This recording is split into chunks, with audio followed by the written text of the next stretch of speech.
It is week 26 of the NHL season, and we have witnessed history. The entire league is gearing up for the playoffs, with teams desperate to do whatever they can to get into the dance. Tempers are running hot and underdogs are making noise, all while Alex Ovechkin is doing what we all thought was the impossible. The NHL and its fans just experienced an unforgettable saga of hockey. So let's take a look at what really happened in week 26 of the NHL season. Sunday, Mikola disrespect. We are less than a month away from the greatest spectacle on planet Earth known as playoff hockey.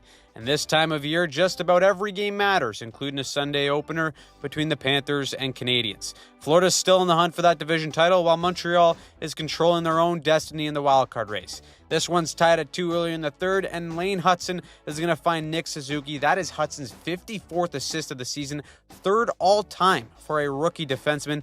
Absolutely insane stuff from the kid. This late season playoff push may very well have him winning the Calder. Montreal hangs on to win 4-2, and the Panthers are sour. Niko Mikkola, yeah, the guy from the commercials who says Mikkola, he says it and rips a clapper at the Habs after the buzzer. Are you kidding me?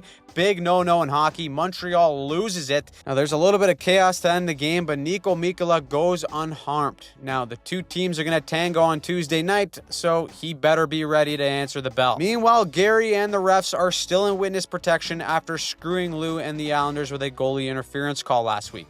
And it looks like they're going to stay there, as New York hasn't won a game since. The Hurricanes double dip in the third to take the game, and they are 8-2 in their last 10. Rantanen and who? Exactly. Caps, on the other hand, don't have to worry about a playoff spot. They got that all locked up, but they still got the President's Trophy and, of course, Ovi's goal chase for greatness. Sure, they give up 8 goals to the best damn lottery team in the world in the Buffalo Sabres, but Ovi tips one home, still sellies like it's his first goal ever, and that puts him just 5 away from the record. We are witnessing history, fellas. Sidney Crosby, on the other hand, just made a little history himself. He just beat Gretzky's point per game record, and the captain is going down with his ship in style.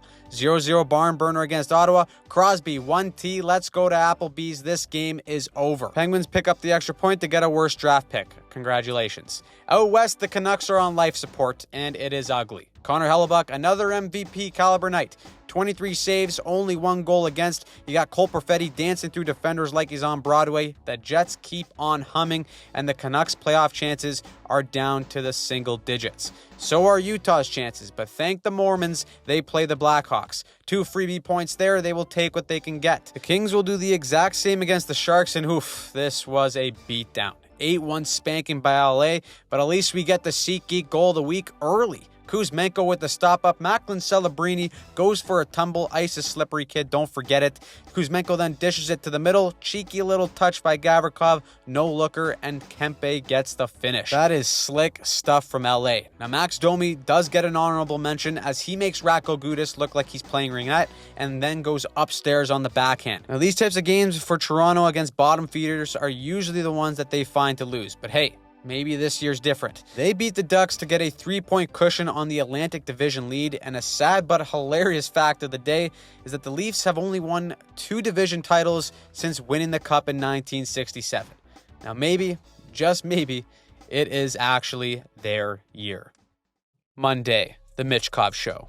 When the Flyers fired John Tortorella, no one was surprised that it was immediately followed by Matvei Michkov turning into Wayne Gretzky. The Preds versus Flyers game this year may legitimately be considered a form of torture in some countries, but Michkov keeps giving us toilet bowl enthusiasts something to care about. Another 2 assists for him tonight. He's got 11 points in 6 games. The Calder race is phenomenal. Flyers are now 3-0 since sending Torts to Guatemala. Over in New Jersey, the Devils are hosting the hospitalized Wild. Devils fans were down in the dumps when Jack Hughes was ruled out for the season, but it hurts a little less knowing that they got his younger brother picking his spot like the Terminator. He adds an assist, and the Devils beat the Wild in a shootout, and Minnesota is in danger of slipping to the last wildcard spot and potentially out of a playoff spot in general if the wheels fall off.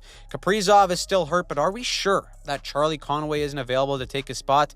They should look into that, and we should look at Kyle McCarr putting the Flames into the blender. Little pump fake. Oop, you fell for the soup. That's his 28th of the season. My hips hurt just watching him shake and bake, but personally, I think he's got that Norris locked down.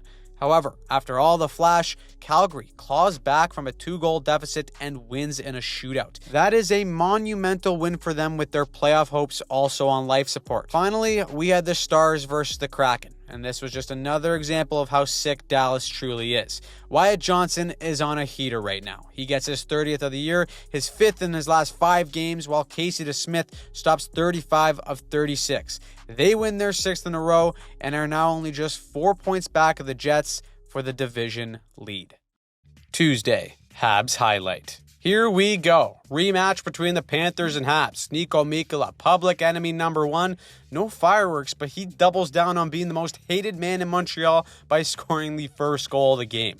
There you go. That's how to do it. Let's skip to the third here. Habs are down by 1. Nick Suzuki, the captain, saves the day. 8 seconds remaining, and he gets a gift. Then he's going to follow that up with the wraparound OT winner. The Bell Center is on fire. Standing ovation. Lane Hudson, 3 assists. The kids are in the last wildcard spot, and they need it because the Blue Jackets stomped the Preds 8-4. Marchenko gets a hattie and a 4-point night. Thanks for coming. But they're still 2 points behind Montreal for that last spot in the East. Now, if you look at Ottawa, they still have a nice cushion holding down that wildcard 1 spot, but they'd still like to get a little more comfy.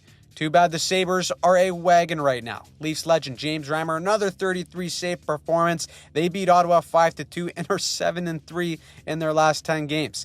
That's exactly what I'd expect from the best damn lottery team in the world. Then the OV train is in Boston, and this guy is a legend. The Caps signed highly touted BC prospect Ryan Leonard to his entry-level deal, and Ovi congratulates him and takes the rookie out for a beer. There you go. That's a true captain right there. Get this man another cup and get him the record. Boston gives us a one-on-one on how to suck defensively. Ovi with 890 goals. He's all alone on the doorstep, 4 away from history. The Caps take care of business with a 4-3 win. Now, another team who's getting really hot right now is Tampa. Kucherov, Gensel, Vasilevsky, all incredible versus Lose Islanders. Kucherov's 2 points in this game makes him the NHL point leader, and he just continues to put up ridiculous numbers each and every season. Now, the Islanders are still winless since the screw job. And afterwards, Coach Patrick Waugh did not hold back on their trade deadline pickup in Anthony Duclair.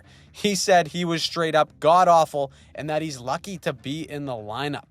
Uncle Lou and Patrick Waugh better tighten up the ship over there because it's sinking fast with them being in this wild card race. Out west we go, where the Blues may never lose again. Straight from the Shoresy handbook, these guys are humming. We did a breakdown on them on the channel this past week, and we were 30 seconds away from the Hockey Psychology Breakdown curse striking down the Blues. But Jordan Kyrou ties it up in the last minute, and the Blues didn't come this far to come this far. They win in an OT for their 10th straight dub. And even this Detroit fan is like, yeah, you know what? I respect it. Game is game. That poor fan. The Red Wings are brutal, though, and the way that they've squandered this stretch has been hard to watch. Something else that's hard to watch, too, is the Flames trying to generate offense. Thanks to rookie goaltender Dustin Wolf and some flashes of some decent team defense, they're somewhat in the wild card race. But they have the league's worst offense, and it's coming back to bite them. Karel Vejmelka has himself a game-stopping 33 shots, and that loss for Calgary stings their playoff chances, especially because, well, St. Louis cannot lose. Today, also, your toilet bowl champion are indeed the Ducks as they beat the Sharks in a shootout. Congrats on the worst draft positioning, Anaheim. Finally, the Jets will be visiting LA, and there aren't many times where Connor Hellebuck is outdueled by the other goaltender, but Darcy Kemper goes toe-to-toe and stops all but one as the Kings continue their domination on home ice. The Kings are second in the NHL for goals allowed and shots on goal, and it seems like whenever they get a lead, they can just snuff you out. Winnipeg learns firsthand, only putting up a goal to end Tuesday night. Wednesday, Capital Chaos. We got to get right into the fire on Wednesday and started off with the Leafs versus Panthers. Toronto has the chance to put some separation between them and Florida while holding down the top spot in the Atlantic. Even better for Toronto was that Alex Barkov would be out with an injury. So our pals at SeatGeek hook us up with a pair of tickets to see the parade live and in person. We get to check out the warm-ups, buy some overpriced beer, watch Johnny T, the man who left the island, scores 36 of the season, and everyone in the yacht club gets to go home happy with a 3-2 Leafs win. The Leafs clinch a playoff spot for the 9th year in a row, and the last time they did that was in 1967.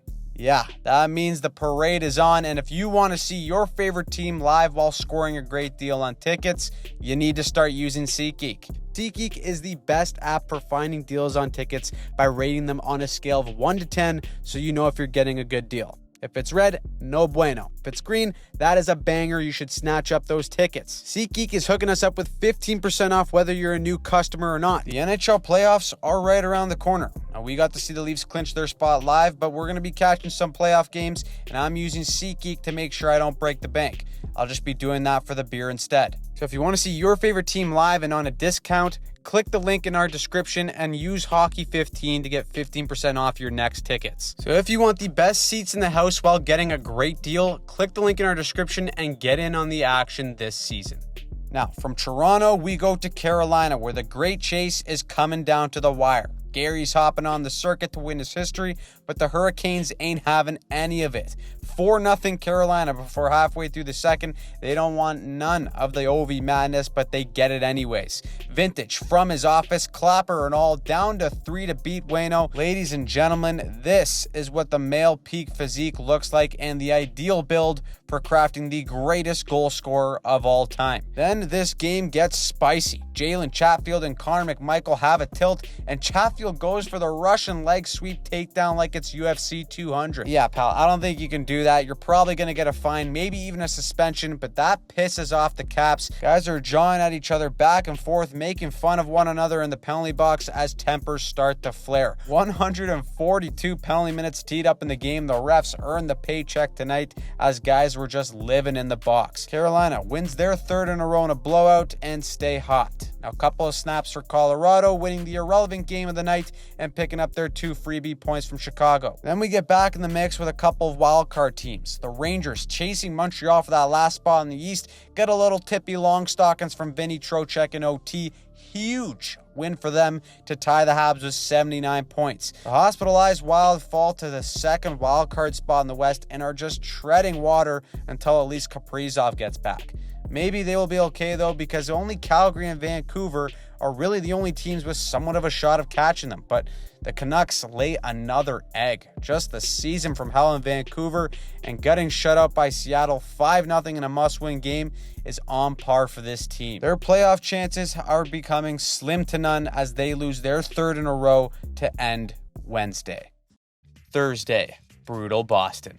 All right. Thursday night, Atlantic Division tilt up in Ottawa between the Sens and Lightning. Huge game for both of these teams, but no Brady Tkachuk for Ottawa. He's still banged up, and Tampa has been hot too, but they just can't solve Linus Ullmark. 31 saves, only 1 goal against. What an X-factor he's been for the Sens this season. Ottawa continues to get all cozy in that wildcard 1 spot, but the Habs are still sweating bullets to maintain the last one.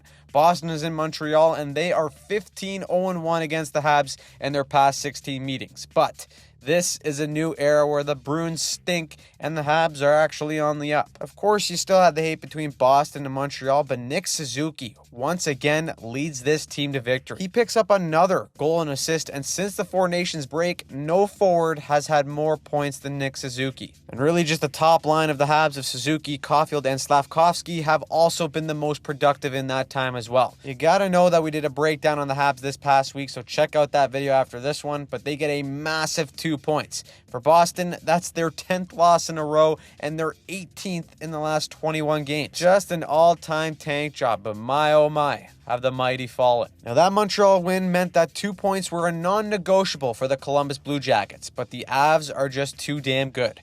Hurt Nakar, call Kel Makar. First defenseman to 30 goals on the season. He becomes the first one to do that since Mike Green in 2009. Remember Mike Green though, eh? What a legend. I was shocked to hear that stat. But Columbus loses 7-3 and they've now lost 10 of their last 14. No bueno. The Avs keep on rolling, winning 19 of their last 27, and they would be terrifying for any other team going into the playoffs. But it looks like their first round matchup are the Dallas Stars. Dallas lays the smackdown on the Preds. Wyatt Johnston scores again, and that's their 8th win in a row since their coach dogged their effort in the media.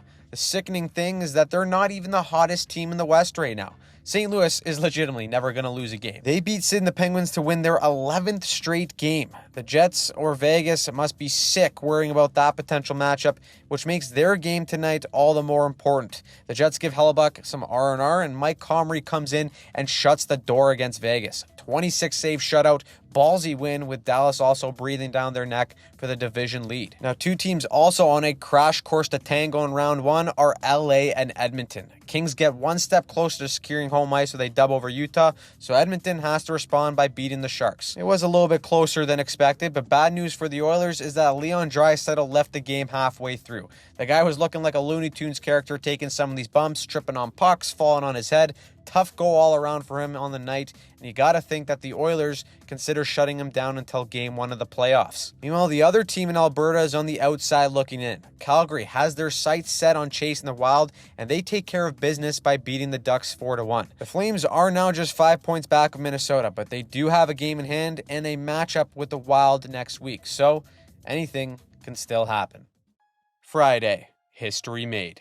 There were 3 games on tonight. 2 of them got overshadowed, but lucky for you, I'll just give you a quick rundown. Detroit actually won a game for once against a damn good Carolina team, and the Islanders beat the Wild to make the entire city of Minnesota even more nervous for a potential choke down the stretch. But then we get to the main event, the good stuff, which actually features the Chicago Blackhawks for once. 3 goals away from breaking the record, and all eyes are on Alex Ovechkin. The great one, Wayne Gretzky, in the crowd to see history, and you just knew Ovi would get his chances, and it didn't take long. First goal of the game, top bunk where mama is stashing the jam. Oh, that is pretty woman. That is his 14th 40-goal season. My goodness. We're down to just 2. We get a little bit off track in the second with a Gen Z line brawl, everyone hugging each other, making sure everyone's all right. But the Caps tie it up. Dylan Strome gets credit for this one, and Connor Murphy, buddy, tell me you're trying to tank without telling me you're trying to tank. He puts one in his own net and actually steals one from Ovi in the process. Down to the wire here, it had to be this way. From his office on the power play, history has been made. The Great 8 now stands beside the Great 1, tying the record with 894 goals in one less game than Wayne Gretzky. What are the chances? We are in the Matrix, and a standing ovation for the Russian machine is truly deserved. What an incredible moment for the game of hockey. But this one's not over. 1 goal away from standing alone, Ovi had multiple chances to do it and top it off with the Hattie, but no bueno. Spencer Knight says, 1 historic moment is more than enough for me, and he shuts the door to keep Ovi at just 2 goals. Yes, there was a chance for him to do it with the open net, but Ovi gets it. He tells his coach Spencer Carberry, nah, I want to do this the right way with a goalie in the net. So that gives rookie Ryan Leonard the chance to bury his first NHL goal with the yawning cage, and he does it. What a moment. The Caps win. Ovi's 1 goal away, and Ilya Sorokin, Lou, and the Islanders are shitting their pants waiting for Sunday's game. Afterwards, you had to know that Ovi was going to crush a beer in the postgame. That is the secret sauce right there, and what a night for hockey to end Friday. Saturday, hockey night. Name me a better duo than the Rangers and putting on hilariously pathetic performances. Yeah, I know, that's harsh, but playing in must-win games to get into the playoffs, they lay another egg against their ultimate rival in the New Jersey Devils. Nico Hischier, 3-point night, and Markstrom pitches a shutout to boot. The Rangers stay on the outside looking in, and shutouts continued on Saturday night. We got the Sens versus Panthers, the Tkachuk Bowl with no Tkachuks. Ottawa gets a legacy performance from Anton and Uncle Forsberg.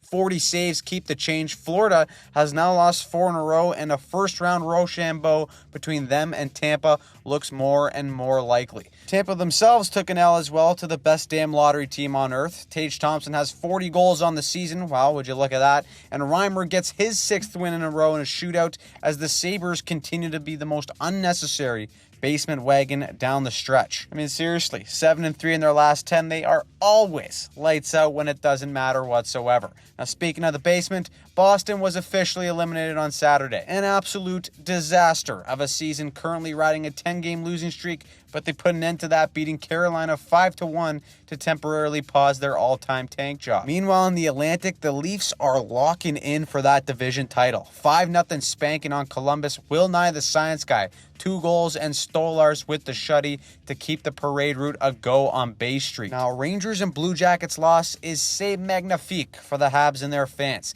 Big chance to take a 4-point cushion on the Rangers. And guess what? Lane Hudson, coast to coast, butter and toast. He zips one short side, and the Bell Center is electric. Captain Nick Suzuki, he's been so clutch down the stretch. He adds a shorty for the game winner, and the Habs hang on. The kids are buzzing as they win their 4th in a row to get a tiny little bit of breathing room in the last wildcard spot. Now, even though all eyes are on Ovi, Sidney Crosby is still out here putting on a show. A hat trick and an assist against the Stars team that has been on a heater shows that Sid, the middle-aged man, could probably play for another 5+ years if he wanted to. All this youth, and it's still Sid and Ovi carrying the mail.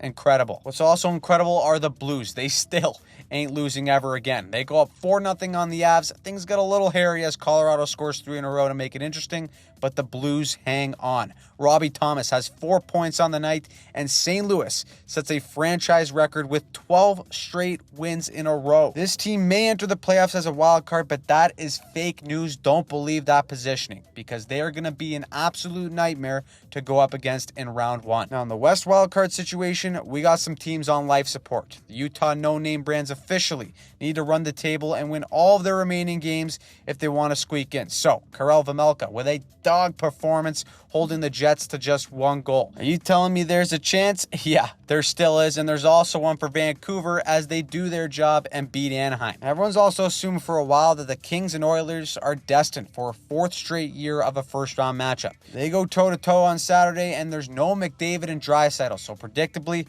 the Oilers get shut out because of it. The good news for Edmonton, though, is that at least Draisaitl ain't out long-term.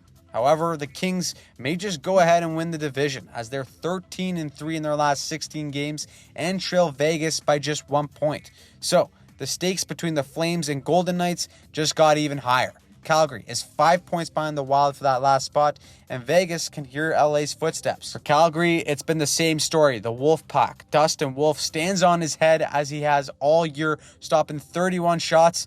But then how about this brutal bounce in OT? Riley Smith centers it. It goes off a Uyghur skate on a weird angle and somehow beats Wolf. That is the game winner. Riley Smith is luck boy Illinois, and the Flames' playoff chances take a tough blow, not getting the extra point to end Saturday. Sunday, greatness. Yes, an extra episode for this week strictly because we got to witness history. We broke down the game and the evolution of Ovi in our video last night, but coming into this one, this was a must-win for the Island to stay alive in the playoff race. So, they come out buzzing with 2 goals, and then in the second, the moment we've all been waiting for. Ovi on the power play from his office, catch and release history. Belly flop like he's back smashing beers in the Fountain of Youth after winning the cup, and he sits all alone on the throne of his goals. A fantastic moment for hockey, topped by a great ceremony, but Lose Islanders end up spoiling the party. They win 4-1, and everyone on the island goes home happy because they dodged the bullet of paying $1,000 for regular season Islander tickets just to see Ovi potentially put up a goose egg. Meanwhile, the wild card race in both conferences are starting to see a bit of clarity. First, Red Wings fans, I don't know how you guys do it. This team puts you on a roller coaster and says strap in. They narrowly beat the Panthers 2-1 to just barely have a pulse in the wild card race. But out of nowhere, the Sens beat the Blue Jackets, and now they're just 2 points behind the Florida Panthers. Leaf fans are like, are you fucking kidding me? We finally win the division, and our first round matchup could potentially still be the Florida Panthers? Yeah, you betcha. That's the most Leafy outcome. You better be happy with it. Meanwhile, the Habs win their 5th in a row to have a 6-point cushion for the last spot in the East. And oh man, you could just feel the electricity coursing through Montreal. Out west, though, the Canucks have basically sealed their fate by losing to Vegas. With Minnesota winning a thriller in OT against Dallas, Vancouver's season from hell likely ends with them missing the playoffs. But hey, it hasn't been confirmed mathematically, so maybe there's a miracle that happens in the next 2 weeks. So, what did you think of this week in hockey? Who surprised you? Who pissed you off? Let us know in the comments down below. And if you want to check out some of our breakdowns from this past week, click on any of the videos on the screen here, turn on notifications, and subscribe to the channel. We're almost at 250,000 subscribers. We want to get there before the playoffs. So join the Hockey Psychology community and get the very best hockey content every single day.